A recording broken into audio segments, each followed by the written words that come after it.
మనం భారతదేశంలో ఉన్నాం కదా, అసలు ఇండియా సైజ్ ఎంత అనే డౌట్ మీరు ఎవరికైనా వచ్చిందా? గట్టిగా మాడితే 3.28 మిలియన్ స్క్వేర్ కిలోమీటర్స్. ఇది ఉండడానికి చాలా పెద్ద నంబర్ గా ఉండొచ్చేమో కానీ మీరు రష్యాతో, కెనడాతో, అమెరికాతో మీరు కంపేర్ చేస్తే చాలా చిన్నది.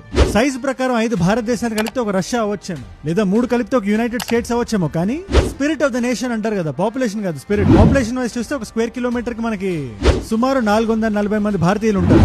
రష్యాలో చూస్తే 4 కిలోమీటర్ కి, అమెరికాలో 36. బట్ ఈ సైజు, పాపులేషన్ ఇది కాదు కదా ఒక దేశం గొప్పతనం ఏంటో చెప్పేది. స్పిరిట్ అని ఒక మాట అంటారు. అది మన దేశపు కల్చరల్ హెరిటేజ్ చూసుకుని మనకు వచ్చే ఒక ధైర్యం. క్రైసిస్ వచ్చినప్పుడు ఒకరి పక్కన ఒకరు నిలబడతాం, ఒకరి చేతిలో ఒకరు పట్టుకుంటాం అనే ఒక నమ్మకం. అండ్ ఇవాళ మన భారతీయులందరికీ ఆ నమ్మకాన్ని చూపించే టైం వచ్చింది. మోదీ గారు వారణాసిలో ఒక స్పీచ్ ఇస్తూ ఒక మాట అన్నారు, పార్టీలకు అతీతంగా అందరం కలవాల్సిన టైం వచ్చింది, మనం అంటే ఏంటో చూపించాల్సిన టైం వచ్చింది. ऐसा कोई भी राजनीतिक दल हो, कोई भी राजनेता हो, देश हित में हर पल, हर बार, हर जगह हम स्वदेशी का संकल्प लें.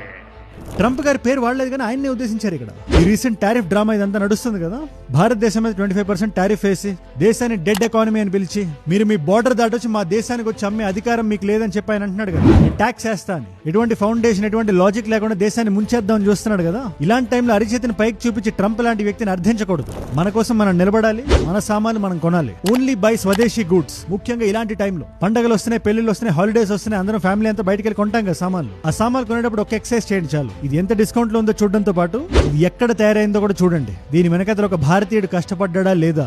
ఇవాళ మన దేశంలో ఉండే ఎక్స్పోర్ట్ ఎకానమీ కష్టాల్లో ఉంది. వాళ్ళ కోసం మనం నిలబడాలి, ఒక భారతీయుడికి ఇంకో భారతీయుడిలా. ద స్పిరిట్ ఆఫ్ భారత్ అని చూపించడానికి చిన్న చిన్న పనులు చాలు.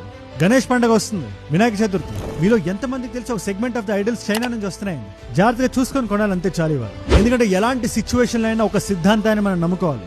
Nation first, Bharat first. ఈ రీల్ ఎంతవరకు వీలైతే అంతవరకు షేర్ చేయండి. ప్రతి తెలుగువాడికి, ప్రతి భారతీయుడికి వెళ్ళేలా చూడండి.